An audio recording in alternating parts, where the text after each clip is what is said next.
আমাদের ভাইদের উপরে নির্বিচারে গণহত্যা চালানো হয়েছে এবং আমাদের শত শত ভাইদেরকে তারা হত্যা করেছেন। 2013 সালের 5 মে মধ্যরাতে ঢাকার শাপলা চত্বরে নির্বিচারে গুলি করে শত শত আলেমকে হত্যা করা হয়। তবে সে সময়ে তৎকালীন প্রধানমন্ত্রী স্বৈরাচার শেখ হাসিনা উপহাস করেন শাপলা চত্বরে কোনো গুলি চালানো হয়নি, আন্দোলনকারীরা নিজেরাই রক্তের মতো লাল রং মেখে শুয়েছিল রাস্তায়। যেখানে সব চলে গেল, কোনো গোলাগুলি বা সেরকম কোনো ঘটনাই ঘটেনি, যে গায়ে লাল রং লাগিয়ে পড়ে আছে, যখন পুলিশ যে ডাক দিচ্ছে উঠে দৌড় মারছে। অভিযোগ রয়েছে সংসদে দাঁড়িয়ে হাসিনার এমন ন্যাক্কারজনক বক্তব্য ছিল নীল নকশার অংশ। ধারণা করা হয় সেই নীল নকশা মাঠ পর্যায়ে বাস্তবায়ন করেছে হাসিনার পালিত দালাল সাংবাদিকরা। এর মধ্যে অন্যতম 71 টিভির তৎকালীন সাংবাদিক ফারজানা রূপা। অনেক সাক্ষী, অনেক সূত্র, অনেক তথ্য, অনেক ছবি, কিন্তু তারপরও হিসাব মেলে না। সে সময় শাপলা নিয়ে 71 টিভিতে একটি অনুসন্ধানী প্রতিবেদন করেন ফারজানা। আশ্চর্যজনকভাবে তিনি সেদিন শাপলায় উপস্থিত ছিলেন আইন শৃঙ্খলা বাহিনীর টিমের সাথে। শুরু হয় অপারেশন, সেই অপারেশনের সাথে ছিল 71-এর ক্যামেরা। অনুসন্ধানে ফারজানা গুজব ছড়ায় ভয়েল সেই রাতে হেফাজতের নেতাকর্মীরা শাপলা রাস্তায় টুপি পাঞ্জাবি ফেলে রেখেছিল মানুষের আদলে। একটা টুপি যদি সামনে থাকে, একটা রুমাল যদি মধ্যে থাকে, একটা ব্যাগ যদি থাকে আর পেছনে যদি স্যান্ডেল থাকে, মনে হবে একটা মানুষ। আমরা এরকম ছবিও তুলতে গেছি, কিন্তু ধোঁকা খেয়েছি যে ওটা মানুষ না। ওই অনুসন্ধানের এক পর্যায়ে ফারজানা শাপলা হত্যাকাণ্ডকে ভিন্ন দিকে প্রবাহিত করতে প্রশ্ন ছুড়ে দেন কারো পরিচিত কেউ শাপলায় সেদিন হত্যাকাণ্ডের শিকার হয়েছিলেন কিনা। ভাবুন তো দর্শক, মনে মনে সেই রাতে শাপলা চত্বরের ঘটনায় আপনার চেনা কেউ কি মারা গেছে, ভাবুন মনে মনে। শাপলা হত্যাকাণ্ড নিয়ে আন্তর্জাতিক সংবাদ মাধ্যম আল জাজিরা সে সময়ে একটি অনুসন্ধানী প্রতিবেদনে জানায় 2013 সালের 5 মে কমপক্ষে 50 জন মানুষকে হত্যা করা হয়েছে। একই সাথে মানবাধিকার সংগঠন অধিকারও 61 জনের হতাহতের তথ্য জানায় ওই সময়ে। তবে 71 টিভির ফারজানা রূপা তার অনুসন্ধানে মরিয়া হয়ে চেষ্টা করে প্রমাণের সেদিন শাপলায় কাউকে হত্যা করা হয়নি। মানবাধিকার সংগঠন অধিকার 61 জন মারা যাওয়ার হিসাব বাজারে ছেড়েছে, আর আল জাজিরা কাতার ভিত্তিক টিভি চ্যানেল, নাম শুনেছেন নিশ্চয়ই, তারা 50 জন মারা যাওয়ার খবর দিয়েছে। কেমন করে সাভার রানা প্লাজা ধসে নিহতদের খোঁড়া কবর দেখিয়ে একটি বিদেশি টিভি চ্যানেল নিহতের সংখ্যা 50 বলে দাবি করেছিল। আল জাজিরার অনুসন্ধানকে মিথ্যা দাবি করে 71 টিভির অনুসন্ধানী সাংবাদিক ফারজানা বলেন সেদিন শাপলায় কাউকে লক্ষ্য করে কোনো গুলি ছোড়েনি পুলিশ।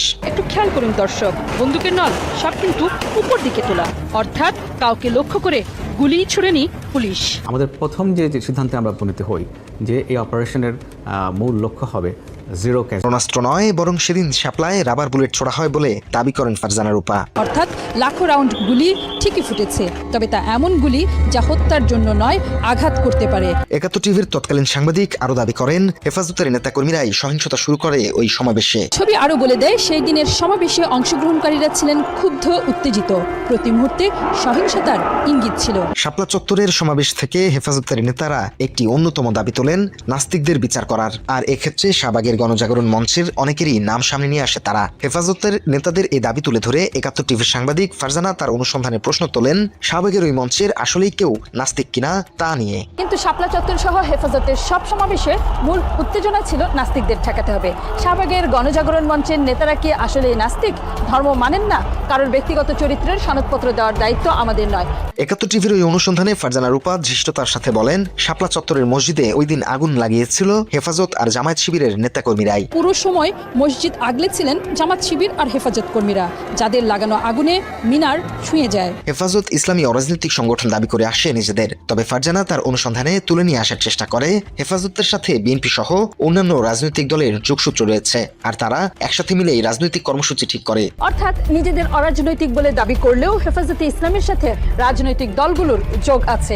হেফাজতে ইসলামের কর্মসূচির ধরন ও সময় জানা দরকার সূত্র হিসেবে। অনুসন্ধানের শেষ দিকে হেফাজত সহ সব ইসলামিক সংগঠনগুলোকে জঙ্গি সংগঠন হিসেবে ইঙ্গিত করেন ফারজানা রূপা। বাংলাদেশের জঙ্গিবাদ, একসাথে 500 জায়গায় বোমা হামলার ঘটনা পুরনো হতে না হতেই 5 মের সমাবেশ ভাবিয়েছে অনেককেই। বিশ্বজুড়ে অস্ত্র কেনাবেচা আর ধর্ম নিয়ে রাজনীতির সহিংসতা, এই ফাঁদে কি পড়তে যাচ্ছে বাংলাদেশ? ভাববেন নিশ্চয়ই। অনেকেই মনে করে থাকেন মাঠ পর্যায়ে ফারজানা রূপার মতো সাংবাদিকরা এসব নির্দিষ্ট এজেন্ডা বাস্তবায়ন করতেন হাসিনার দেয়া অ্যাসাইনমেন্ট অনুযায়ী। এই অপসাংবাদিকতার বিরোধিতা করেছেন সিনিয়র অনেক সাংবাদিক। একই সাথে সাংবাদিকতার নামে এজেন্ডা বাস্তবায়নকারীদের উপযুক্ত শাস্তির দাবি সংশ্লিষ্টদের। উনি এরকম কোনো একটা ফৌজদারি অপরাধে দণ্ডিত হবেন, সেই জায়গায় তার মানে অবশ্যই কিন্তু তার নৈতিক অবস্থানও তিনি ঠিক থাকতে পারেন। এখন যদি এই বিষয়গুলো প্রমাণিত হয়, শুধু তাদের উপরেই প্রভাবটা থাকবে না, বরং সার্বিকভাবে সকল সংবাদকর্মীর উপর এই প্রভাবটা এই অর্থে পড়বে যে জনগণের আস্থা অর্জন না করলে আসলে সাংবাদিকতা করা যায় না। তো ওই আস্থা অর্জনের জায়গাটা, যেটা অলরেডি অনেক বেশি দুর্বল হয়ে আছে, সেটা ওই আস্থাটা ফিরিয়ে আনা অনেক বেশি কষ্টকর হবে। শাপলা গণহত্যা নিয়ে হাসিনাকে সহযোগিতা করায় সংবাদ মাধ্যম এবং সাংবাদিকদের সমালোচনা করেন মঞ্চ 24-এর আহ্বায়ক ফাহিম ফারুকী। তো সেই শাপলা গণহত্যার সময় শেখ হাসিনাকে অনেকগুলো এলিমেন্ট সহযোগিতা করেছিল। শাপলা গণহত্যার সময় বাংলাদেশের জনপ্রিয় পত্রিকা প্রথম আলো লিখেছে যে হেফাজতের তাণ্ডব এবং হেফাজতের নেতাকর্মীরা অস্ত্র দিয়ে ঘাসগুলো কেটে ফেলছে। খুব গুরুত্বপূর্ণ রিপোর্ট তাদের জন্য। বিবিসির এক কুলাঙ্গার বলেছে শাপলায় কোনো গণহত্যা হয় নাই। এই যে পত্রিকাগুলো যারা হাসিনাকে সমর্থন দিয়ে শাপলা গণহত্যাকে বৈধ করে ফ্যাসিবাদকে প্রতিষ্ঠিত করেছিল, নতুন বাংলাদেশেও তারা এক্সিস্ট করছে এবং তারা আওয়ামী লীগ পুনর্বাসনের জন্য নতুনভাবে কর্মসূচি বাস্তবায়ন করে যাচ্ছে। ধারণা করা হয় 2013 সালের 5 ও 6 মে শাপলা চত্বরে কমপক্ষে 700 মানুষকে তৎকালীন সরকারের নির্দেশে হত্যা করে আইনশৃঙ্খলা বাহিনীর একটি অংশ। আর নৃশংস এই হত্যাকাণ্ডই মূলত ধামাচাপা দেওয়া হয় হাসিনার পালিত সাংবাদিক এবং সংবাদ মাধ্যমের দ্বারা। আমাদের ভাইদের উপরে নির্বিচারে গণহত্যা চালানো হয়েছে এবং আমাদের শত শত ভাইদেরকে তারা হত্যা করেছেন, লাশ গুম করেছেন, খুন করেছেন। 24-এর 5 আগস্ট হাসিনার পতনের পর গ্রেপ্তার করা হয় শাপলা গণহত্যা ধামাচাপা দেওয়ার অন্যতম কারিগর ফারজানা রূপাকে। একইভাবে সে সময় গ্রেপ্তার করা হয় ওই সরকারের দাবিদারি করা বহু সাংবাদিককে। সম্প্রতি একটি কুচক্রী মহল এসব ঘাতকদের জামিনের জন্য বিভিন্ন তদবির শুরু করেছে বলে অভিযোগ উঠেছে। তবে সাধারণ মানুষদের দাবি, সাংবাদিকতার নামে আওয়ামী এজেন্ডা বাস্তবায়নকারীদের দ্রুত শাস্তি নিশ্চিত করা হোক। এদিকে শাপলা চত্বরে হেফাজতে ইসলামের মহাসমাবেশে হত্যাযজ্ঞের ঘটনায় করা মানবতা বিরোধী অপরাধের মামলায় সাবেক মন্ত্রী দীপুমণি এবং সাংবাদিক ফারজানা রূপা ও মোজাম্মেল বাবুকে আগামী 14 মে হাজিরের নির্দেশ দিয়েছেন আন্তর্জাতিক অপরাধ ট্রাইব্যুনাল। এতে করে এই ঘাতকদের বিচারে নতুন করে আশাবাদী হয়েছে ছাত্র জনতা।